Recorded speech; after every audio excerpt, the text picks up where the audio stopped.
بخشنے والا جب اللہ ہے. جی بدو ایک آیا تھا نا, اس نے آ کے نبی پاک صلی اللہ علیہ وسلم سے پوچھا حساب کس نے لینا قیامت والے دن؟ اللہ اکبر.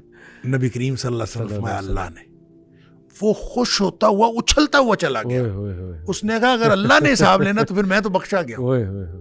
تو دیکھیں گمان چیک کریں, یہ تو ایمان ہے. اللہ نے جب حساب لینا ہے تو اللہ تعالیٰ تو مجھے معاف کر دے گا. تو جو ایمان کی یہ کیفیت ہوگی تو انشاءاللہ کوئی مسئلہ نہیں. میں آپ سے شیخ یہ پوچھنا چاہتا ہوں, کوئی ایسی دعا بتا دیں اس فیئر کو اوور کم کرنے کی. جیسے آپ نے ایک تو یہ اللہ ربی لا اشرک بہ شیئا, اور کچھ ایسے کلمات پتہ لگ جائیں جو دعا کریں تو ایک تقویت ملے. تو استغفار جو ہے نا صحیح بہت بڑی چیز ہے. استغفار کے بہت سارے کلمات حدیث کے اندر آئے. صحیح. ایک ہے استغفار رب اغفر لی وتب علی انک انت التواب الغفور. بہت شاندار استغفار ہے. قرآن مجید میں نہیں, یہ حدیث میں. رب اغفر لی وتب علی انک انت التواب الغفور. ایک استغفر اللہ الذی لا الہ الا هو الحی القیوم واتوب الیہ. بالکل صحیح. یہ والا جو ہے نا استغفر اللہ الذی لا الہ الا هو الحی القیوم واتوب الیہ, اندازہ کیجئے کہ حدیث میں قرآن میں آتا ہے کہ جو شخص میدان جنگ سے فرار ہو نا اس پر اللہ کا غضب نازل ہوتا ہے. صحیح. یعنی میدان جنگ سے, میدان جہاد سے جو شخص فرار ہو اس پر اللہ کا غضب نازل ہو. اس قدر اس نے بڑا جرم کیا. نبی کریم صلی اللہ علیہ وسلم فرماتے ہیں کہ جو شخص سوچ سمجھ کر 3 دفعہ یہ پڑھ لے استغفر اللہ الذی لا الہ الا هو الحی القیوم واتوب الیہ, 3 دفعہ سوچ سمجھ کے پڑھ لے. نبی پاک صلی اللہ علیہ وسلم نے فرمایا اللہ تعالیٰ اس کے سارے گناہ معاف کر دیتا ہے چاہے وہ میدان جہاد سے فرار ہوا ہو. اللہ, اب اندازہ کریں پیچھے بات کیا رہ گئی.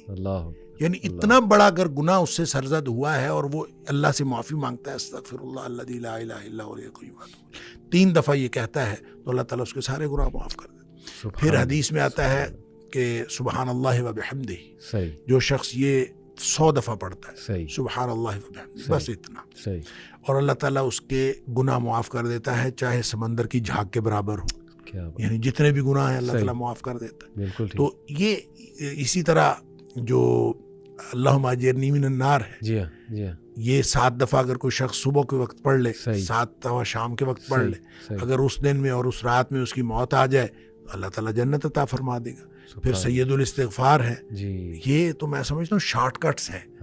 تو سید الاستغفار 1 دفعہ پڑھ لے اللہم انت ربی لا الہ الا انت خلقتنی وانا عبدک وانا, تو یہ 7 دفعہ, یہ 1 دفعہ پڑھ لے. دن کے کسی ایک حصے میں پڑھ لے, اس دن فوت ہو گیا تو انشاءاللہ جنت میں چلا جائے گا. رات کے کسی ایک حصے میں 1 دفعہ پڑھ لے تو اس رات فوت ہو گیا تو جنت میں چلا جائے گا.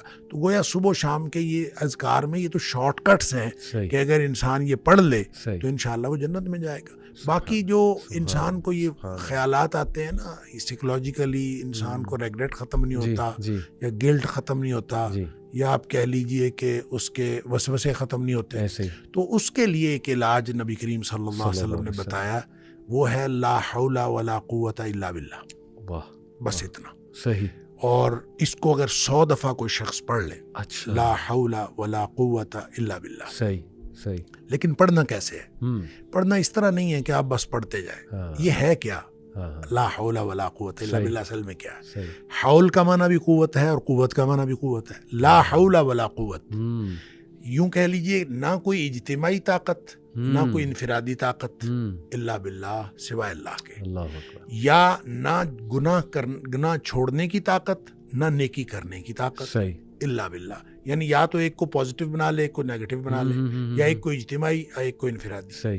اب اللہ کے سامنے اس کو اپنا مسئلہ سمجھ کے نا, اپنا جو بھی مسئلہ ہے وہ سوچے اور سوچ کے اپنے اللہ کے سپرد کر دے. یا اللہ میری تو کوئی طاقت نہیں, نہ انفرادی نہ اجتماعی الا باللہ. ہاں تو عطا فرمائے طاقت تو ہو سکتی ہے. یوں میں اس کو کہتا ہوں یہ بے بسی کا کلمہ ہے. بے بس آدمی اپنے اللہ کے سامنے بے بسی کا اظہار کرے اس کلمے کے ذریعے. صحیح. تو پھر یہ نبی پاک صلی اللہ علیہ وسلم نے فرمایا, جس شخص نے کہا تھا نا مجھے وسوسے آتے ہیں, آپ نے فرمایا لا حول ولا قوت الا باللہ پڑھا کر, تیرے وسوسے بھی ختم ہو جائیں گے اور اس کے علاوہ اللہ تعالیٰ تیرے 100 مسئلے حل کر دے گا.